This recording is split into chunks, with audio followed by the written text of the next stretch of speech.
Hello YouTube, today I'm going to do a review of the Peugeot Traveller.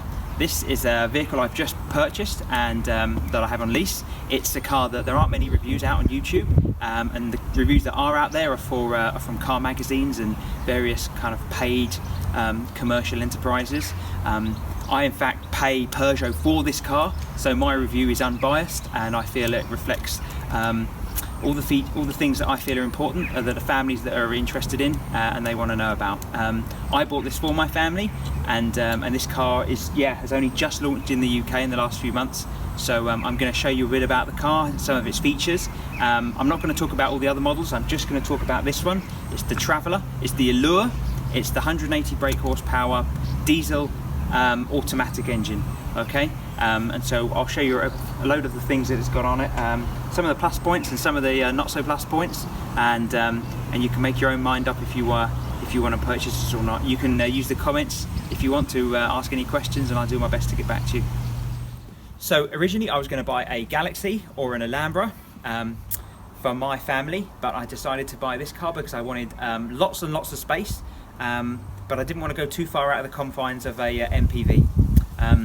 I have 5 children myself, and I know that you need as much space as you can when the children are young, and so this car appealed to me. It's got a lot of great features that other cars have got, and I feel it combined all the best bits of lots of other cars into one. And I took a gamble. I've never owned a Peugeot before, but so far in the last few miles and the last couple of days I've owned it, I've been really impressed with it. So if you point the camera towards this is the car that I've got. As you can see, it's got blacked out windows, which is great. It's got slidey doors, which is another fantastic feature that I really wanted from the Alhambra that the Galaxy didn't have. It's got leather seats, which are especially important when you have young children. If you come on the outside, it's got nice looking wheels. They're not normal wheels. Unfortunately, they're I guess diamond stud wheels, or wheels that possibly could cost a lot of money to repair if I ever had to return it to a lease company with damage. So be careful of that. It's got daylight running lights on the front. It's got a stubby nose but a very short bonnet, which means there's maximum space inside. My last car was a Audi Q7, and that car was about 5.5 meters long, which is about similar size and width as this. The difference with this car is that obviously the space is maximized for the occupants inside. It's very high up. It's higher up than an Audi Q7 as well, so you really get that bird's eye position when you're looking around, when you're looking over the top of cars. It's very comfortable inside, and it's got some fantastic features that I'll show you in it now. Right, so big selling point, 8 seats. Okay, now if you can see in here, these are 8 full-size adult seats, and they operate in a track. Now the track's quite deep, so it's probably going to get covered in dirt over the years, but it's very flexible in what you can do with the car. I only have 5 children, so I have 1 spare seat, and I'm going to be taking one of those seats out to maximise the room for the rear passengers so they can get in and out without any problems. It's got some very cool features over here. It's got tray tables, seat back tables there, and you can put tablets and devices in there, and it's got 2 of those. The rear occupants don't get that. They do get cup holders though. And interesting thing to note about a van is that they don't have any windows that go down in the back of the car. So if you look here, you can see that the only thing you get is this. You get a blind.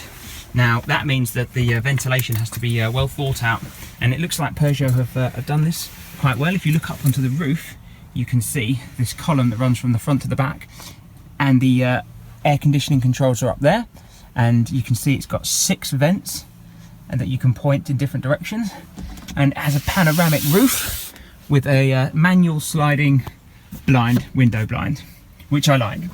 I think it's nice. It's annoying that it's not electric, but the electric one I had on my S-Max a couple of cars ago broke and cost me a lot of money to replace. So I'm happy with what it has. Right, so a couple of great features of this car. It has it has this here. This is if I can find the slots to undo it. Here we go. No, here we go. This opens and allows you to store things on this internal parcel shelf. Now, I don't know if you know, but most cars that are like this have a large storage area that's quite high, okay? Most cars have got flat, long boots. This one's got quite a high storage area. Now, having a parcel shelf is a great idea. I've had a lot of cars and I've been unable to store stuff up to the roof, but this certainly helps out in that space. Now if I open up the main boot, you can see it's absolutely huge, so you'll need a massive area to open it, which is I guess why they've got the window. And the boot's obviously quite small. It's about the same size you get in a Galaxy or an Alhambra. It's bigger than the boot I had in my Q7. You can, in fact, if you wish, pull this thing here and move seats forward. If there's no occupants in them, of course, you can largely increase the boot quite a lot. I like this feature, it's fantastic. We don't carry a car for 7 people all the time, so very, very helpful, very versatile. It comes with a cool torch right here. It comes with a spare tyre, which is nice, and the spare tyre is, here we go, underneath the car. Now if you can have a look under here, you can see the spare tyre sits here, and if you open up the car and undo a screw, the spare tyre drops down. I fitted this car with the tow bar because I've got a tow bar mounted bike carrier, and I look to take all my children's bikes away on that, so that's an important feature for me. If I will, let's see what I'll show you in here. Your jack is located in the front here. In here. There you go. Have a look here. If you have a look in there, you can see the jack. There's actually no underfloor storage at all in this car, but there are some other cool features. The door pockets on this car are absolutely massive. In fact, they're so massive, there's 3 of them. There's one at the top, there's one down here that's huge, and there's a small one down here. Now, the annoying thing is that there are limited cup holders in the front. You only have the cup holder here, so you're limited by the amount of space here for the window, but you do get included these couple of bins. There's 2 bins, one for the driver, one for the passenger. And if you sit back a bit, you can see we have storage here. So you've got a glove box here, okay, which is not too deep, but it's nice. You've got a storage space here, so nothing that pulls out, but it's a box. You've got a 12-volt lighter, cigarette lighter there, and you've got some storage here in the center console, which is quite deep as well.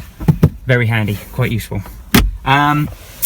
You don't get a place to put your phone, which is unfortunate because this car has got Android Auto and CarPlay, Apple CarPlay. So the only thing that you can do with your phone is just sort of like gently put it there or put it here. I think there's a bit of a loss really, considering the fact that it's designed for modern conveniences. I think more cup holders and some phone storage would have been fantastic. You've got another 12-volt socket here for anything for charging it, but you can also use the USB port to charge your phone when you're connected to the car system as well, which I'll show you later. And if you can have a look around here, there's another cigarette lighter port here, and if you just stay there, I will go around, because over here you've got a 3-pin 220-volt socket, which is unheard of in a car or van, as this is, which is really, really helpful. I don't know how often I'm going to use it, but you know, there's always those times when you do, or you might need it. So that's pretty good. And in the back, there's another cigarette lighter on that side, which is good. And I've got some chargers there plugged in for my kids. But these will certainly help with plugging in dash cams and other accessories to charge phones. Let's have a look on the car's features at the front. So one very interesting feature of this car, which I have not had on any of my previous cars, is the massage feature of the seats here. Now both the passenger and the driver's seat have a massage function. It's not a vibrate, it's actually, it feels like your children are kicking you in the back of the seat. I guess you could say a fist is rolling around your back, it would be the best way to describe it, which is operated with these buttons here. So you can turn it on and off and increase the intensity as well. Apart from the fact that the seat was also electric, move back and forward, and has these armrests, these adjustable armrests, which are very, very good. In fact, I missed these from my last car having adjustable armrests, so that's a plus point as well. So in the driver's seat, the best thing about this van is it's got some huge amount of storage in between the passenger seat and the driver's seat, so great for walking to the back of the car or just putting backpacks and extra things like that. I love this space, I love the room. It has got, let's have a look here. So on entry, you use their key, which is, the system comes with keyless entry and start-stop transmission through a button. It's a massive key, I'd say, but you can close and open the doors, which is very helpful. Lock the car and unlock the car, and it has got a key in here, but there's no way you can actually start the car. Okay, there's no key slot somewhere where you can turn the car over, which is all my last cars with keyless entry had that feature, but this doesn't. So I've got the automatic transmission here, so rather than the gear stick, I get this selector dial thing here, which is quite easy to operate, and you've got some flappy paddles on the steering wheel if you want to change gears, you know, manually yourself. It has got some very cool little features. I'll turn the car on and I'll show you. Right, okay, so it comes with dual zone air conditioning for the front, and obviously you've seen the dials up here for the rear air conditioning, which you can turn on, and you can change the heat settings as well. It has mood lighting, LED lighting on the front and into the rear as well. And here we go, let's try out the CarPlay system. So this was the feature I was most interested in, because I didn't opt for the sat nav. There isn't actually an option for sat nav if you want, but I didn't want it, because if you look right here, as soon as you plug your phone in here, the display, I think upon unlocking, goes straight here. Right, so this is the front screen for Apple CarPlay, and this is what happens with your phone like that. And then the next version of iOS 11, you won't actually be able to do any features, I think, on your phone when you're moving. You have to rely solely on this. So you've got your ability to make phone calls. They are all through Siri. You won't be able to, there are limited features on what you can do with this. If you hit messages, would you like to hear your unread messages? Siri, create a new one. Well, obviously the first thing Siri will do is talk to you and ask you what you want to do. So you can access your messages if you want, which is fine. Melanie said, Sarah said to the group, yeah, she's amazing, red heart. So you can see that the messages aren't available, only Siri can be used. Now the best part is the maps. Now it's not Google Maps, but it is Apple Maps. It is a lot better than, I guess, any old sat nav that's never updated. After 3 years of a lease, you know, you're not very confident in the maps. You're not confident in its ability to route you correctly. Even though it does have traffic, it's still not optimized, unlike this, which is heavily optimized and continues to be updated based on the phone's updates. You've got all your access to all your music. I have Apple Music subscription, but you can have Spotify or various other things, and I think they have apps that work with CarPlay, so that's fantastic. I've got my podcast in here as well, so really impressed with this. Really good. Navigation is super easy, but just storing the phone's not that great. So the next cool feature, if I turn the car on, you can see at the top here, this is a heads-up display. Now if I show you this, you can see it pops up and it comes up with the speed. Now there are some buttons just down here to enable you to move this up and down if you so wish, if it's not exactly to your liking. And you can increase the brightness of it as well, or you can close it if you don't like it. You can get rid of it. It's a very cool feature. I haven't fully tried it out, but I think it's a great way of keeping your eyes on the road, which is really important all the time. Next cool feature is this here, this little mirror, and you can see me, and this is so I can see my children in the back of the car. As you can see, the headrests do take quite a view out of the back, but it is good to see them without taking your eyes too far off the road. Okay, so continuing on the features list, buttons wise, you can immediately lock the car with this button here. You can open and close the rear doors with these buttons here, which is very cool, and you can stop the children from opening the doors by pressing that button there. Then we go and turn the car on, so you can activate that right there. And then you've got your anti-skid button, then you've got your hazard lights, you've got your air conditioning controls right here. You can go automatic or you can turn it off. You've got the recycle air buttons here. The system's got DAB up here, so even when you haven't got a phone plugged in, you can still listen to the music. You can control lots of features of the car. For example, you can control, here you go, let me take this off. you can control the stop-start mechanism from when the engine, when you put your foot brake down, when you're at traffic lights. Turn the parking sensors off. Blind spot sensors in the wing mirrors mean that when a car is in fact in your blind spot, a little green light comes up in the top right hand corner of the wing mirror, which is very cool. And you can see it there. Right there. Back to here, you've got under-inflation warnings if your tyres are out of air, and setting speeds. So a couple of the features I haven't played around with, but here we go. Allows pre-programmed reference speeds to be selected by pressing the MEM cruise control. So it's got a bunch of speeds that you can select rather than having to get to the speed and leave it. Other features, here we go, of the car. Let's have a look. Vehicle settings. Right, so you can directional headlamps.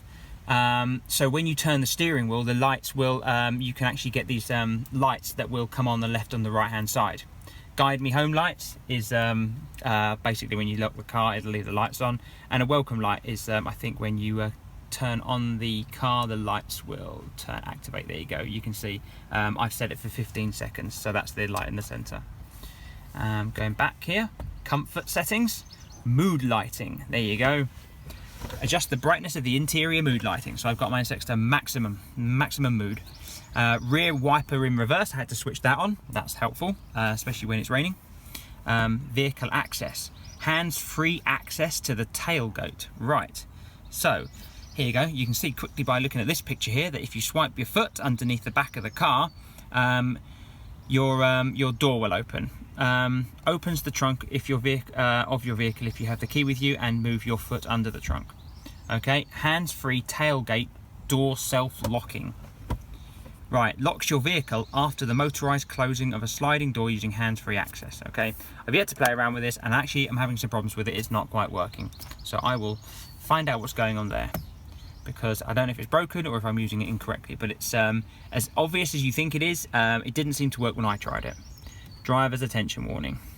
So this one enables the driver inattention detection system, so it seems to look at your eyes and detect if you're swerving all over the road. So again, lots of these features I've not used before, not had them in a car, so it's quite interesting to find them out and to try them. You can access the photos and messages from your phone if you Bluetooth as well, if you don't want to use a cable, and Android Auto or Apple CarPlay. Okay, and there's a few other things here to set the system up from the actual head unit itself. Okay, so this is the feature. I've just unlocked the car. If I swipe my feet, if you come around here, I swipe my feet here. See, it doesn't. Oh, there you go. It does work. It opens this door though. I think eventually I'll swipe it to the right place, but for now, that's it. And I think the feature, here we go, you should be able to lock the car. Nope. I'm going to look like a fool trying to get this thing working. Yep. No. I already opened that.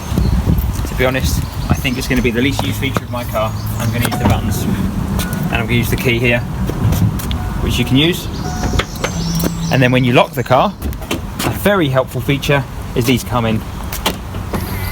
And I tell you what, I've had electric folding door mirrors, but never have they actually closed upon locking. So I'm very grateful this feature's there. Right, so we've changed location because, like I said, this is a family car, so I have to fill it with my family stuff, which is car seats and baby seats and push chairs and various other things that come along with having a family. So I'm going to fill it with all the stuff, and then we'll talk about some of the things that are great and some of the things that are not so great. Okay. Right, now I'm going to do a quick drive of the car to the local shops. As you're aware, you select drive from HIS, and let's start. I'll show the reverse feature later, which is very, very cool. Right, so as soon as you start, the doors lock themselves and the heads-up display just comes up with miles per hour. It is very easy to drive, very comfortable. Power steering is really, really good. It's very quiet in the cabin as well. Not what you'd expect from a big van. It's not clattery or noisy as well. It's very hushed. In fact, even slamming the doors is lovely. You know, they don't have that metal slam. They slam off of their rubber gaskets, so that's very nice. and this indicators are on the left hand side, which is great for me coming from all the cars I've driven. The engine sounds smooth, and it's got a big engine, but when I test drove the car, I test drove the I test drove the 90 brake horsepower manual, and it was fine, to be honest. I reckon loaded with kids and stuff, and it might be a little bit harder, but to be honest, I think if you're getting an automatic, you want a slightly bigger engine, but otherwise, I think most of the engines are capable in the range. Visibility is also pretty good. It's got some big pillars, but to be honest, they're not that sort of protruding into your vision. Right, so now we're going to reverse into a space, and I'll show you the rear camera system. Okay, so look here. So what I'm going to do is select reverse. Okay, and you can see it overlays the overlays there. Now, if you look on the right hand side, it's remembering the images that have come up on the screen, and it's drawing them. So you can see the entire. See, look at this. I can see where I'm going to go. So what I'm going to do, I'm coming close to the curb. I'm going to straighten up right now. As you can see, I'm quite straight. Oh, I'm overshooting. There we go. Coming up. It's very, very, very cool. My wife absolutely loves this feature. And there you go. So what it's done is that it can only see this part, but it has remembered that we drove through this, so it's able to draw it out, and it's so very convenient.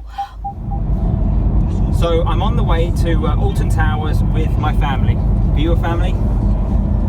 Okay, so I've reconfigured the car, moved things around, and I've got 3 children in the back, 2 in the middle, with one of the seats removed. This is our first long trip out in the car, and I've just put a full tank of diesel in it rather, and it's saying 472 miles till fill up.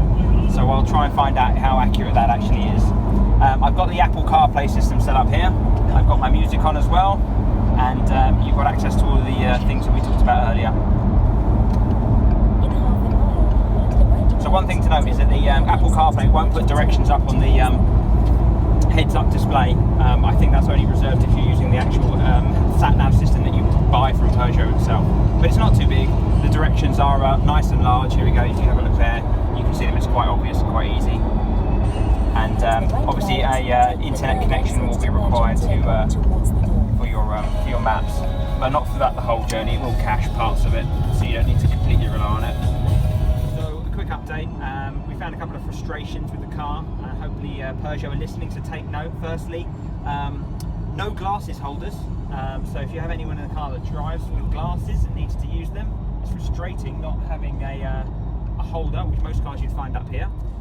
There's nothing here to put your glasses in. You can find some of the pockets, but they don't seem to be wide enough. They don't seem wide enough or deep enough. The second thing is there's no first aid kit at all. The last couple of cars I've had have all had first aid kits, but nothing here. That's a bit annoying, I don't know why that. And then the other thing is the bottle holders. No cup holders or bottle holders. They've got these things at the front here, but really they're not big enough for any meaningful cups or bottles. And the doors, they just slide around the bottom of the doors and make a mess everywhere.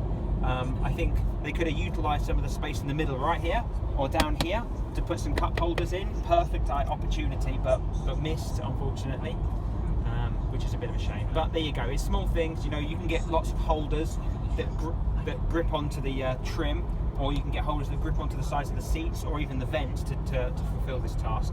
So I'll probably end up buying a few of those over the next couple of months. Okay. So to conclude the review, I've got a couple of static pictures that I'd like to show you. So you can see here is the boot fully loaded with all the gear that my family needs. Obviously with no underseat storage, you're left with putting everything on show, or at least putting it in bags and putting it around the car. And so as you can see, using that parcel shelf to maximise the space, the vertical space. So yeah, that's pretty good. Here I've got a picture of the seat that I've taken out to help my kids get into the back, and that will probably remain out. It's very, very heavy, the seat. It's not easy to go and manoeuvre it in and out of your garage, wherever you're going to keep it. And you'll also notice that I grabbed a cheap iPad holder off of Amazon, which should keep all the kids interested in the back on long car journeys as well. So if you didn't think the Traveller could get any taller, they do roof bars for this vehicle, and you'd have to look in the van sections of websites to be able to find the ones that you're looking for this car. Specifically, you want to look for a Peugeot Expert roof bar. You want to get a medium wheelbase, which is L2, and a low roof, which is H1. Okay, and these come in packs of 3 roof bars, and these will help obviously mount any bikes or roof boxes to your car. Now this is a stock photo I found on the internet. I couldn't be bothered to move the seats out because they're too heavy, but this shows the middle seats completely removed. Now as you can see, there's the tracks that operate on the left and the right. You can't switch your seats over. The seats on the right, the two that are joined together, must stay in that configuration, and the one on the left again can only slide forward and backwards. You can't swap them over, but you can take them out, which is beneficial. They don't fold flat at all, but it does give you a lot of cargo space if you do want to remove them. And these are the colours available in the Peugeot Traveller magazine or brochure. So I've got Pearl Sand on the bottom right hand side, which I think is a good colour, but obviously I've only ever seen them in a few colours. The orange in the bottom left hand corner does look like a red when you see it out on the road, but they're all pretty good.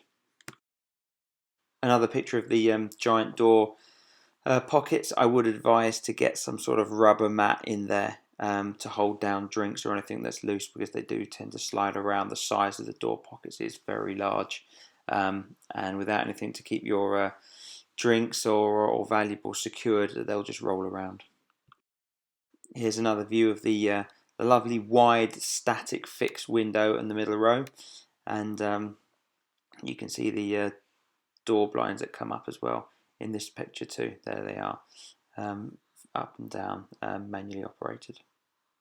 Here's a top-down view showing you the gap between the driver and the passenger seat. As you can see, tons of room, so it's great for moving in and out of the seat to the back of the car if you need to, or putting bags or luggage or whatever you need there.